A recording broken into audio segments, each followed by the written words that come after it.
Olá, tudo bem? No vídeo de hoje nós vamos falar sobre traição, mudanças de vida e as amarras da família. Vamos falar sobre isso, Eleni? Bora falar sobre isso. Eu acho que essa é uma questão muito interessante, frequente dentro dos processos de luto. Uhum. Por quê? Eu vou colocar aí, na verdade, recortar qual é a questão da traição, Sim. né? Já que nós estamos falando aqui de luto, mas eu acho que o que está por trás do sentido da traição serve para qualquer outra situação de traição também, Tá. tá? Então, muitas pessoas se sentem traídas quando o luto em família traz mudanças de comportamento, de atitudes, de modos de ver, modos de pensar o cotidiano, e a realidade da família antes da morte do marido, da mulher, dos filhos, dos avós. Geralmente, pessoas que tinham um papel mais central na família, não é? Uhum. Às vezes, aparece uma outra pessoa na vida das pessoas, né? Será que é traição? E é traição com quem, não é? Então, as amarras estão justamente, ao meu ver, nesses modos de pensar, não é? Que muitas vezes é tomado como uma única forma de ser e pensar. E o luto, às vezes, traz justamente o oposto. Por que ficar igual? Já que a pessoa partiu, já que morreu, já que as condições do cotidiano foram alteradas, não é? Na verdade, nós estamos falando de qual traição, né? Uhum. E, na verdade, por que vai ficar igual como era antes, se já mudou com a morte da pessoa, né? Sim. Um modo muito interessante de superar as amarras em família, ao meu ver, é pensar a situação sempre na condição de mediador. Então, por exemplo, nós já trouxemos aqui uma discussão de que, às vezes, a morte de um pai traz aí a ascensão de um filho mais velho querer assumir, não é? Isso. E esse espaço de comando, não é?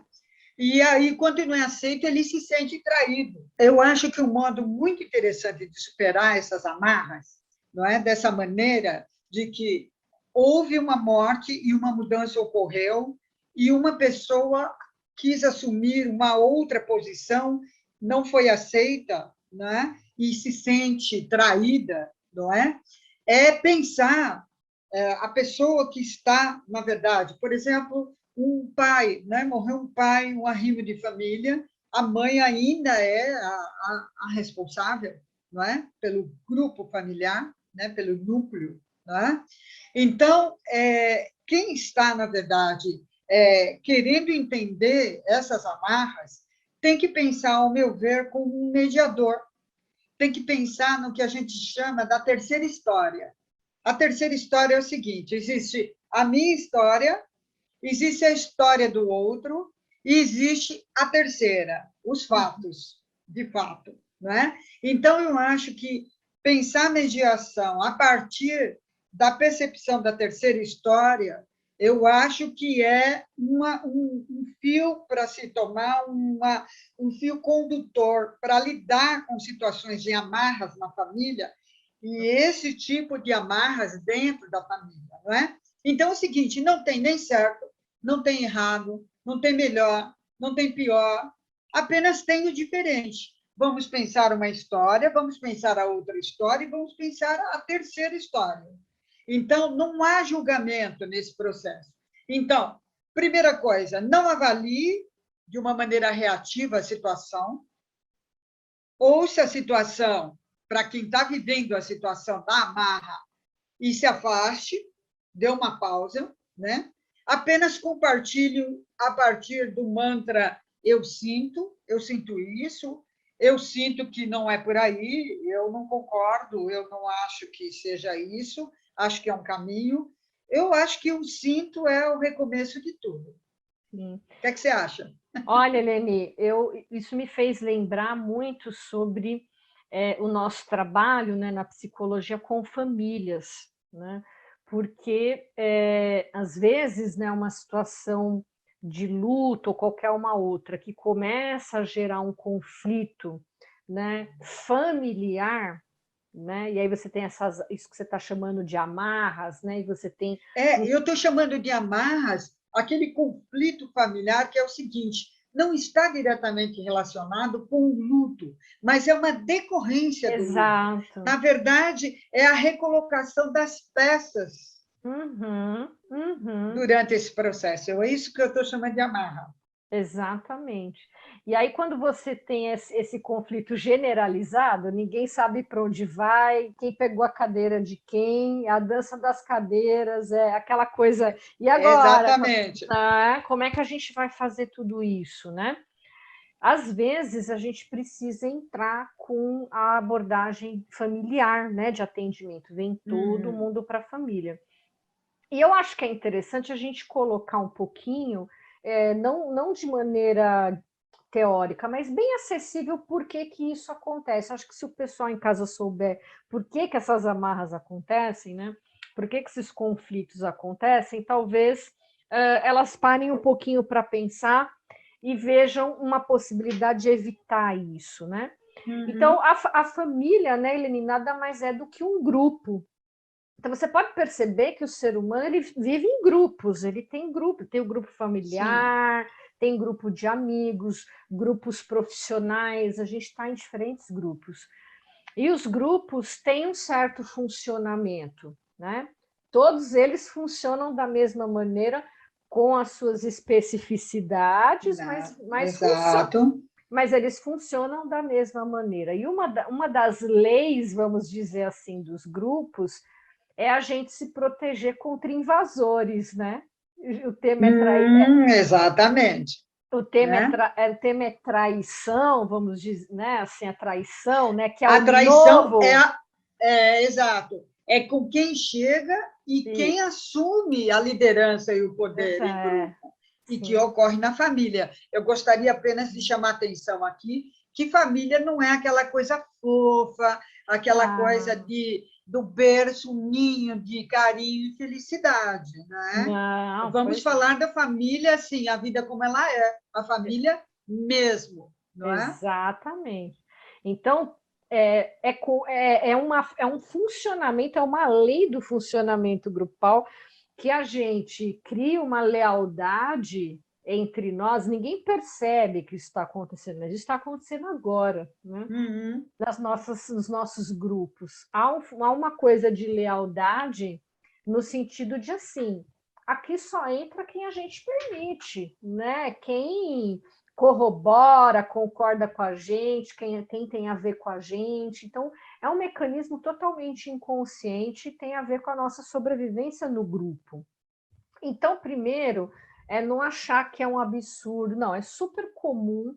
Você tem uma situação, um dos membros do grupo se foi, né? E aí você tem o novo aparecendo, seja uma nova pessoa, né? Um novo relacionamento, alguém que chega, você tem a mudança de papéis, a gente tem que assumir algumas tarefas e ter que se recolocar. E os conflitos vão existir, sempre, às vezes, sempre não.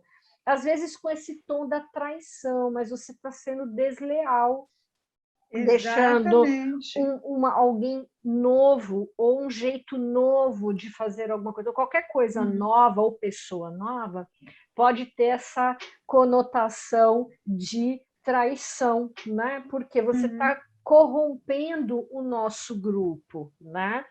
Então, é importante a gente saber que isso existe, que esse mecanismo existe, que a gente reage desse jeito, às vezes sem perceber, né? Mas é importante também que a gente saiba que em algum momento a gente vai ter que se dar conta de que isso vai perdendo sentido, né?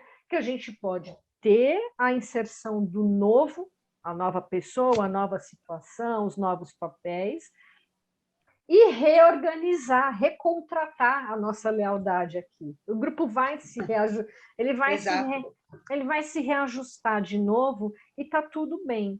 O que não dá é para o grupo ficar nessa amarra. Eu gostei do nome porque a amarra impede movimento, né? Então, Exato. a amarra impede movimento. Então, só não dá para a gente permanecer por muito tempo amarrado, né, sem possibilidade de novidade, de mudança, porque isso é adoecedor, né? É adoecedor. Então, o trabalho da psicoterapia familiar vai ser o quê? A gente afrouxar um pouquinho isso, não vai destruir, a gente afrouxa um pouquinho, né, para permitir um movimento. A amarra vai continuar existindo, a proteção da família, a lealdade vai continuar existindo, mas ela vai se afrouxar um pouco para permitir movimento, permitir novidade, transformação. É saudável a gente ter novidade. Como é que uma família se forma? A partir da união de outras duas. Então, se você não Sim. o princípio da família é E que tudo esse, é novo também, e não que é? tudo é Tudo é novo novo. também. Então, não tem como a gente atravancar isso daí, né? A gente Uhum, tem que uhum. trabalhar com essa dimensão. Então, presta atenção nisso.